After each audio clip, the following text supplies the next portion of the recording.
the #1 pick goes to the Detroit Pistons.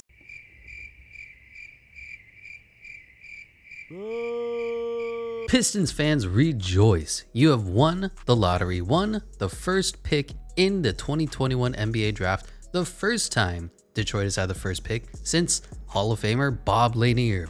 And it looks like they're going to have a pretty good one here in Cade Cunningham as well. He is the consensus #1 overall pick, and I don't blame anybody for having a #1 overall.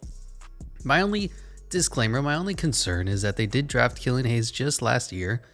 He wasn't great for them, but he was okay, and he's a rookie. I've always believed in taking the best available player.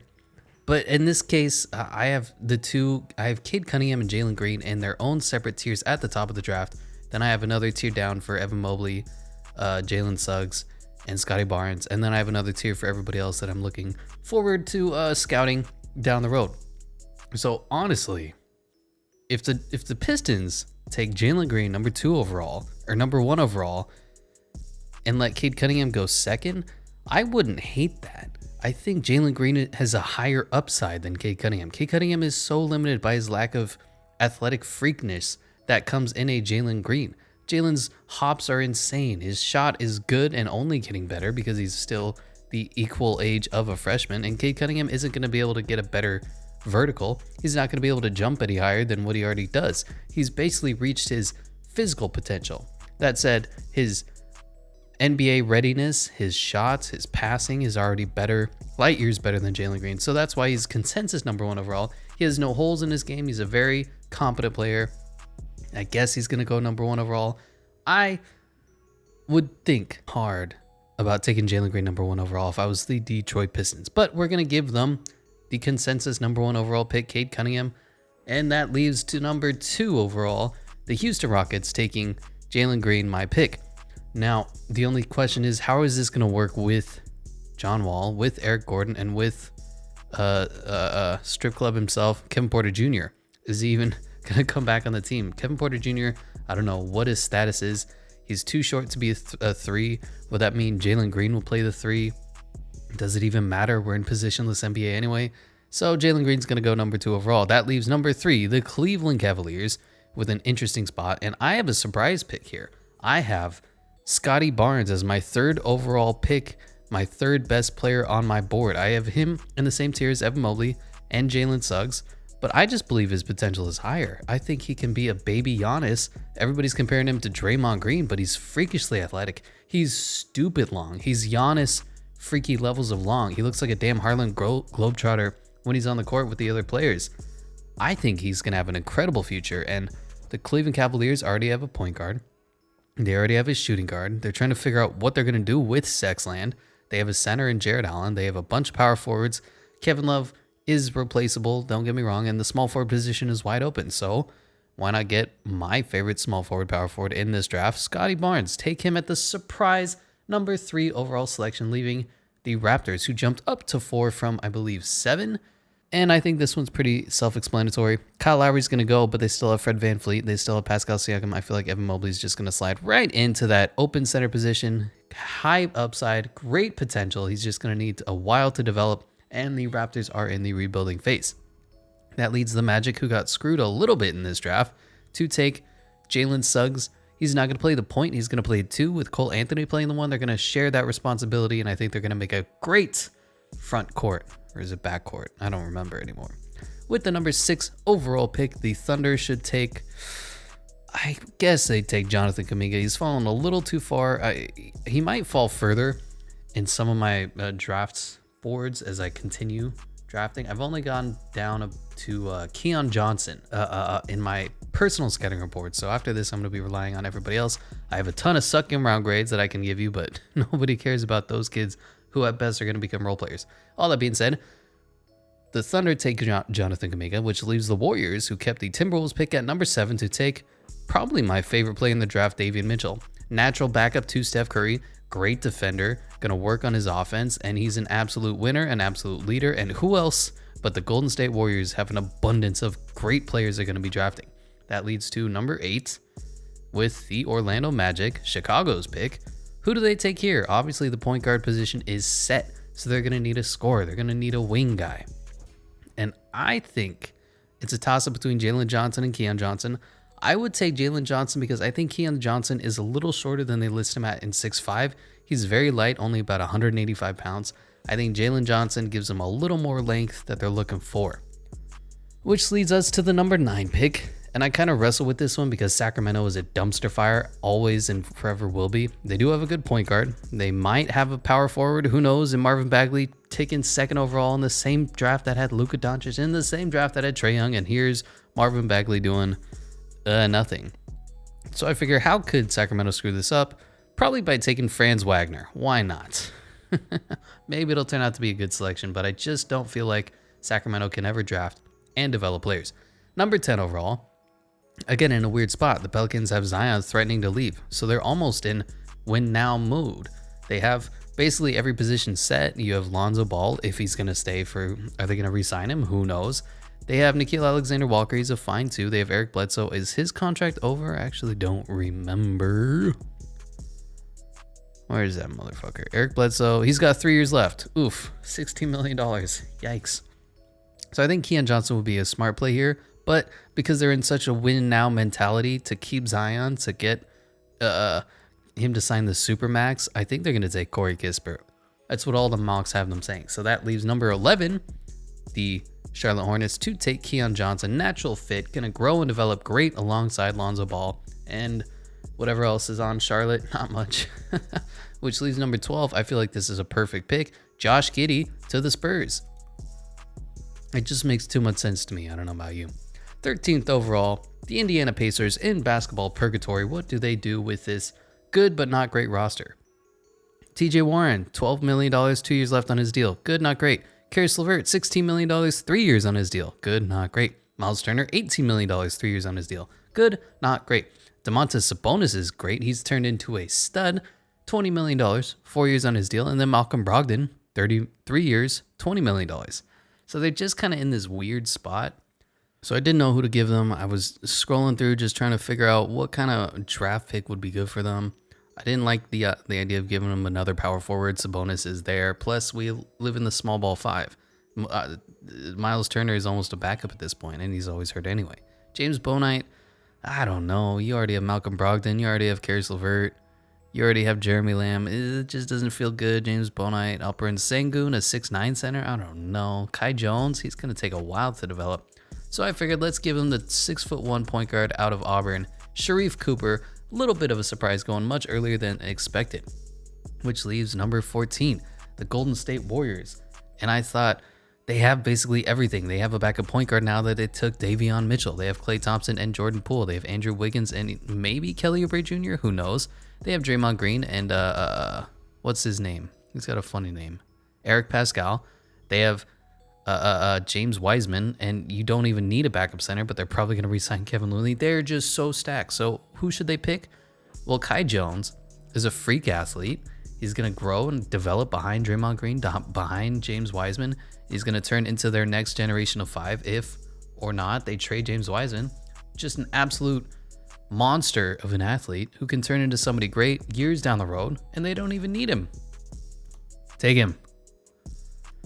Which brings us to the further basketball purgatory, the Washington Wizards. What are they going to do? They still have Russell Westbrook. They still have Bradley Beal. They have Davi Bertans, Thomas Bryant, Robin Lopez. They definitely need center help. They definitely need small forward help, except they drafted Denny Avdia, who broke his foot, I believe, and was out for the entire year. How is he going to come back? How is he going to do?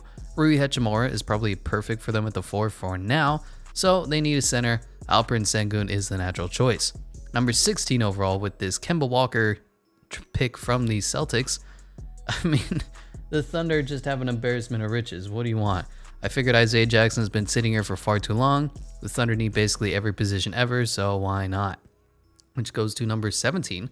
Memphis Grizzlies need a 2. You can call Dylan Brooks a 2 or a 3, it doesn't really matter. But Kyle Anderson should not be the starting small forward, power forward, whatever position on a championship team. John Morant needs some help. Jaren Jackson's going to play the 4. Jonas Valanciunas plays the 5. Dylan Brooks plays the 2 or 3, whatever is left. Now, I do have a much lower grade on James Bouknight than most. So I would take Moses Moody over him, personally, just because the tape I saw, and it was only one game, I still have to go through the rest of his games, was against, I think, OK State, and he got absolutely toasted by Cade Cunningham in the Oklahoma State Cowboys, I believe. And it's only Cade Cunningham. The rest of the players stink, and he just got shut down, locked down. He was no good. But he is sitting here at 18. Figure why not? The Thunder need as many good players as they can get. Just keep throwing darts at the board until one of them hits, which leads us to 19th overall, the New York Knicks. They need a point guard bad. And then we get into this range of Jared Butler, Trey Mann, Cam Thomas, Jaden Springer, this unathletic kind of point guard, Miles McBride. Actually, he's athletic, but he's short. These guys who don't have quite everything in the boxes that you want checked to be a starting point guard in the NBA, but they're either a good scorer in Trey Mann, Jared Butler, Jaden Springer. They're a freak athlete, but too short, and Miles McBride. It's just kind of take your pick. Which one do you want? And I was very impressed with what I saw from Trey Mann. He was the alpha, the leading number one option, ball handler, did everything for you, point guard on the Florida Gators, and he played great. I think the Knicks would do good picking him up, finally shoring up that point guard position, either starting or playing behind Derrick Rose. Coming to number 20. What do the Hawks need? They're kind of set at every position, so why not throw a dart at a freaky athlete and see what he can do? They did get rid of Rajon Rondo to the Clippers, so that backup point guard spot is wide open. Miles McBride, incredibly impressed with his tape. The kid's freaky athletic, he makes good decisions. He gave Cade Cunningham a run for his money in the West Virginia-Oklahoma State matchup, and I just love what that kid did. And coming to number 21, there's no real centers in this class, so unless you want them to take Deron Sharp, which I think he's highly overrated, and you can get a comparable player in the middle, in the 32nd pick they have in the second round. I'm not going to take this kid 10 picks early. I figured just take the best available. Usman Garuba is that on this list. 22 overall, the Lakers. Where do they want to go? They need a whole bunch of positions. Simultaneously, they don't need any positions. Dennis Schroeder probably not going to sign again. So let's shore up that point guard line. Jared Butler, point guard on a championship winning Baylor team. The other pick was Jaden Springer. I'm either or. So this leads us back to the Rockets, who have back-to-back picks. Who do we take with these picks? I honestly don't know. They're kind of set at every position. Meanwhile, they're not. They definitely need a power forward, a small forward, depending on where Christian Wood plays. Is he going to be a stretch five? The center position, I think, is wide open for them. I have them taking Charles Bassey out of Kentucky, Western Kentucky. Again, this is all subject to change. If you want to take Deron Sharp, I'm not going to hate you for it. I don't think Deron Sharp is a very good prospect. I don't know why he has some possible first round potential in some mocks. And I obviously haven't seen Charles Bassey's tape, so I'm going to take this center for the Rockets so they can fill that need. They have a point guard, they have a shooting guard, they have a shooting guard. I assume you can play Jalen Green at the small forward. They have a center. I already said that. So what's next? Take the next best available player. Take Chris Doherty out of Oregon. Works for me. Number 25, the Clippers. Again, they have everybody and they have nobody. They definitely do need a point guard. While Patrick Beverly is here, he's a defensive specialist. Reggie Jackson, he's more of a 2 than a 1. Rajon Rondo, he's here, but he's also kind of shitty. He's regressing. He's playing at about 50% of what we've seen playoff Rondo, championship Rondo to play at. So I think it would be good to take the freshman Jaden Springer here and kind of develop him. Don't expect him, don't ask him to be a championship player in year 1, but year 2, year 3, year 4, once he's gotten the NBA game under his belt, once he's learned the ins and outs, once he's learned the tricks, he's going to be a good distributor and even more importantly, a great shooter to go alongside Kawhi and Paul George if they're still here. Which leads us to the Nuggets, 26 overall. Again, stacked. Point guard, they have Jamal Murray and Monty Morris. Shooting guard, they could use some help. Small forward, they have, what's his face? Michael Porter Jr., if his back still holds out. Power forward, they have Aaron Gordon. And of course, at center, they have Nikola Jokic. Will Barton here as well. I think he's a little overhyped. Paul Millsap, he's a little old. JaMychal Green. I mean, they have a deep-ish roster, which is why they got so far without Jamal Murray. That said, I think Zaire Williams, best available player and shooting guard, makes too much sense here. Leading us to number 27 overall, the Nets. What do you even do with them? Just get them more scoring. Cam Thomas works for me. 28th overall, the 76ers. And again, this is all subject to what the fuck even happens with Ben Simmons. Are they going to need a point guard? Are they going to need more shooting? Are they going to need more bench players? Who knows what they need to do? Who knows what they're going to do? I have them taking a backup center here just because Dwight Howard is going to be out. I figure late pick, 28th overall, can give you good quality backup center minutes. He's not going to shoot any threes, but he's going to be a good defender, to roll on the alley-oop, set good screens. He's good enough, and good enough is good enough with the 28th overall pick. 29th, the Suns don't need any help, but we'll give him Ayo Dosunmu. 29th, the Suns don't need any help, but if there was one spot that they could use a little bit better play on, it would be the backup center position. Currently, Dario Saric is their backup center, and that's just a big old yikeroonies here. So I took the next best available player. He's not listed as a center, but he's 6'10", power forward out of Auburn, JT Thor. Gonna be good at the small ball 5 for them. Leading us to the 30th overall pick. Do you want to draft the potential Michael Conley replacement? Do you want to get another shooter? And I figured, I was scrolling through the list and I was seeing through all these players. Somehow Daishin Nix is here. I have literally an undrafted grade on him. He's fat and out of shape and a horrible player. No offense. He needs a lot of time to develop. He shouldn't even be close to the first round. So I was just scrolling through. And then I saw Greg Brown is here. I thought, perfect. They got the white guys who can shoot. They got Donovan Mitchell and Mike Conley and Rudy Gobert. Do they have any athletic freaks? Not really. I mean, backup 6th man of the year. What's his name? God damn it. Jordan Clarkson is fine. But did they have any freaks on their team? And they don't. Greg Brown sitting here at 41, I think would be perfect for their franchise. Draft, develop him. Again, same thing as I believe the Clippers I said. Don't expect championship plays from him from year 1.